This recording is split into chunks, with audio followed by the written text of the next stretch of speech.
Aujourd'hui, nous allons parler d'un État artificiel qui a longtemps joué un rôle tampon entre les puissances voisines et européennes et qui, avec la nouvelle donne américaine au Proche-Orient, pourrait avoir de nouveau un rôle de passage et de trait d'union. Vous allez voir, les cartes sont assez claires. La Jordanie se situe au Proche-Orient, elle fait frontière avec Israël, l'Arabie saoudite, la Syrie et l'Irak. C'est là évidemment une configuration centrale, mais délicate. Ce pays tient son nom du fleuve Jourdain. Il y a 5 300 000 habitants, les Palestiniens formant 50% de la population jordanienne. La capitale est Amman. La Jordanie est un pays agricole. Ses seules ressources naturelles sont le phosphate et la potasse. Et c'est un pays donc qui dépend beaucoup du commerce, donc beaucoup de ses voisins.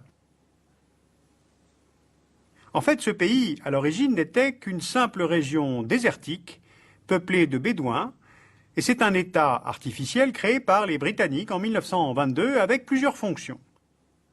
Au nord, il s'agissait d'éviter toute poussée de la France depuis la Syrie.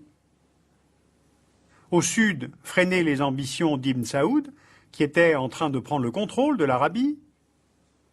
À l'est, Londres venait de découvrir du pétrole près de Mossoul et de Kirkouk, au nord de l'Irak, donc il fallait protéger les intérêts pétroliers. Et enfin, à l'ouest, Londres tente de contrôler le mouvement sioniste qui cherche à installer en Palestine un foyer national juif incorporant la rive gauche du Jourdain.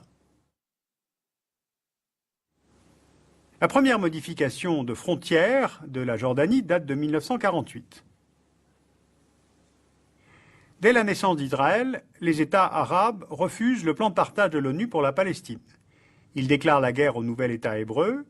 Les troupes arabes s'avancent à l'ouest jusqu'à Jérusalem, avec deux conséquences.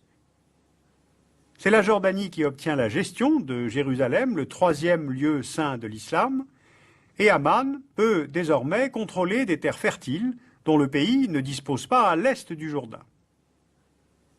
En fait, ce nouveau contexte va augmenter la fragilité du royaume.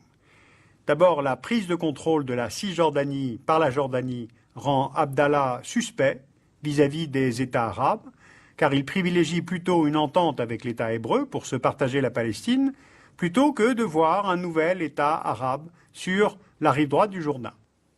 Donc Abdallah s'apprête à signer la paix avec Israël pour consolider le royaume, lorsque justement il est assassiné à Jérusalem en 1951. Deuxième fragilité, la naissance d'Israël et l'intégration de la Cisjordanie bouleversent la structure démographique de la Jordanie, qui voit sa population tripler avec l'arrivée de 500 000 réfugiés palestiniens et l'intégration des 500 000 Palestiniens vivant en Cisjordanie. Deuxième changement de frontière pour la Jordanie, cela vient avec la deuxième guerre israélo-arabe. En juin 1967, la Jordanie perd le contrôle de Jérusalem-Est et de la Cisjordanie. Les Palestiniens s'enfuient une deuxième fois et les Fedaïm de l'OLP organisent alors la résistance contre Israël à partir des camps de réfugiés palestiniens en Jordanie.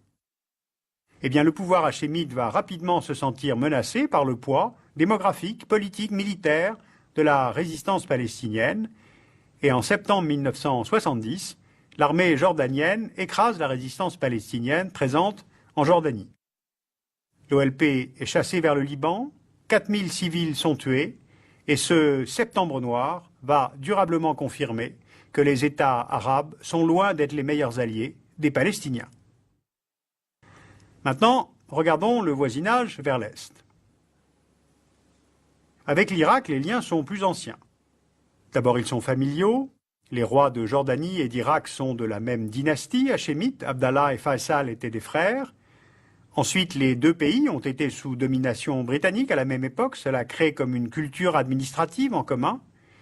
Et pour Bagdad, la Jordanie est depuis longtemps le premier passage vers la Méditerranée et l'Afrique, avec cet unique débouché maritime, le port d'Aqaba sur la mer Rouge.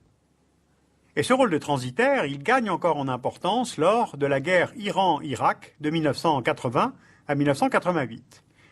La Jordanie devient le premier partenaire commercial de l'Irak et l'unique point d'entrée des importations irakiennes, notamment d'armes, car le golfe Persique alors est fermé. Eh bien, ce sont précisément ces liens avec l'Irak qui conduisent Amman à ne pas participer à la coalition devant libérer le Koweït.